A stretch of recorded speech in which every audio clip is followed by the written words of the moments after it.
Hello అండి, ముందుగా అందరికీ నాకు స్వయం సమాచారం ఛానల్ కి స్వాగతం.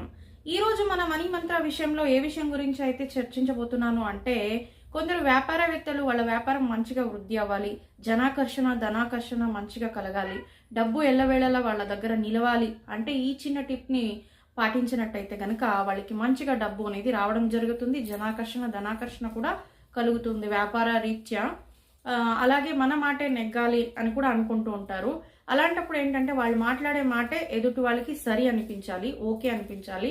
ఇలాంటి చిన్న చిన్న పరిహారాల కోసం ఈ ఒక్క టిప్ను అయితే మీరు పాటించగలిగినట్టయితే, అదేమీ లేదండి, నాగసింధూరంలో కొద్దిగా పచ్చకర్పూరం పౌడర్ చేసి వేసుకొని, అలాగే గోరోజనం వేసి ఆవు నెయ్యితో కలిపి దాన్ని తిలకధారణగా ప్రతిరోజు పెట్టుకొని మీ పనుల మీదుగా వెళ్ళాలి. అది ఆఫీస్ కావచ్చు, వ్యాపారం కావచ్చు, అంగడికి కావచ్చు, మత్తితర ఏదైనా పనులలో మీరు బయట వెళ్ళేటప్పుడు